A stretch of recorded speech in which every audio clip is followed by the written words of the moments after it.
हेमलता शर्मा की पुस्तक कृतियों की भूमिका लोकार्पण निराला सभागार में हुआ साहित्यिक संगम।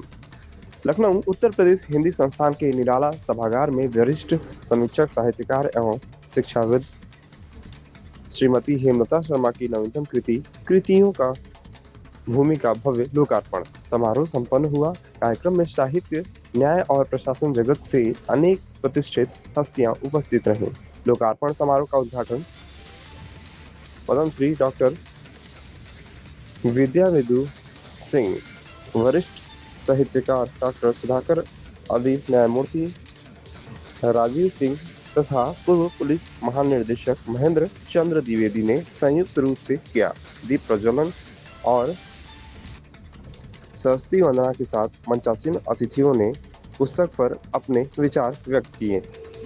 हेमलता शर्मा और एक शिक्षिका, माउंट कार्मल में 35 वर्ष पढ़ा के हिंदी शिक्षिका और अब साहित्यकार के नाते है। और ये मेरी दूसरी कृति है समीक्षा की। पहली समीक्षा सुधाकर अदीप जी जो हिंदी संस्थान के उपनिदेशक थे, बड़े वरिष्ठ साहित्यकार हैं, उनकी पुस्तक ममरण्य का सबसे पहले मैंने समालोचना के रूप में मानवता का महाख्यान लिखा था, पुस्तक 2015 में। अब ये मेरी दूसरी पुस्तक है जिसमें 14 साहित्यकारों की प्रकृतियां हैं, उन पर मैंने समालोचना लिखी है।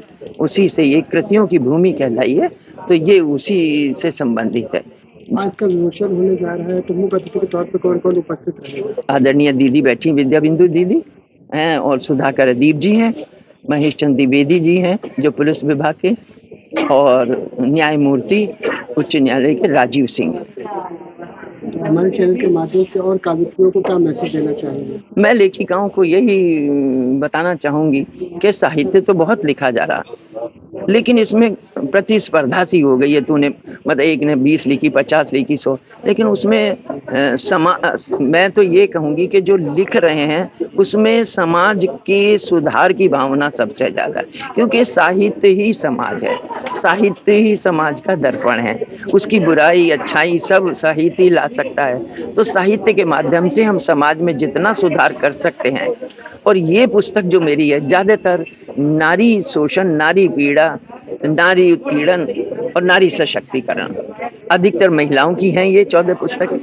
और उनमें उन्होंने नारी के जितने भी पहलू थे, माँ, बहन, बेटी, बहू, सबको लिखा है बहुत अच्छी तरह से। और मैं चाहूंगी कि पाठक इसे पढ़े। पाठक कम हो गए, लेखक साहित्यकार ज्यादा है, साहित्यकार ज्यादा है, लेखक ज्यादा हैं, और लेकिन पाठक कम हो गए हैं। पुस्तकों को पढ़ें और अपनी प्रतिक्रियाएं दें, और इन पुस्तकों में मेरी प्रतिक्रिया है। और कृतिकारों से मेरा यही है कि और अच्छा सुधार लाते रहें और हमें देते रहें, और हम इन्हें इसी तरह आगे बढ़ाते रहें। और मेरा तो ये एक शब्द में मैं कहूँगी, मेरी पुस्तक जो है साहित्य सिंधु से निकले 14 रत्न हैं ये, जिन्हें मैंने अपनी बुद्धि से सजाया है, और ये समाज के सामने आएगा तो मुझे पूरा विश्वास है। अगर कोई 2 पंक्तियां जो याद हो, अगर आप संक्षिप्त बताना चाहें चैनल के माध्यम से। इन पुस्तकों से संबंधित सबसे पहले जो शिलांतर है वो आदरणीय विद्याबिंदु द्वारा लिखा गया है।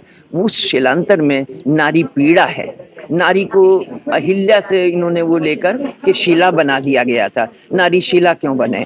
नारी जागरण हो रहा है तो वो अहिल्या का उद्धार करने के लिए राम ही क्यों आए, पुरुष ही क्यों आए, नारी क्यों नहीं आ सकती?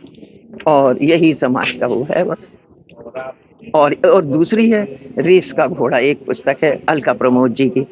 उसमें क्या है, बच्चों को आजकल हम इतना मानसिक बोझ दे देते हैं कि तुम ये बनो, डॉक्टर बनो, ये बनो, पढ़ो, रेस का घोड़ा बना देते हैं। उसमें अभिभावकों को सुझाव दिया गया है कि आप उनके रुचि के अनुसार चलें। तो समाज का हर पहलू, माता, पिता, बेटा, बहू, सभी को लेके लिखा जाएगा, तभी तो समाज है ना।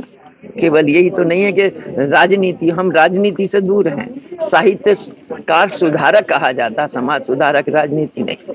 इसमें राजनीति नहीं है। मेरा विश्वास है और मेरा अपना जो है ईश्वर से प्रार्थना है कि मैं जीवन पर्यंत इसे करती रहूं। हिंदी से प्रेम है, हिंदी हमारी भाषा है, हमारी शान है, इसको मैं बनाए रखूं, इसी तरह आगे बढ़ूं। ठीक है, धन्यवाद।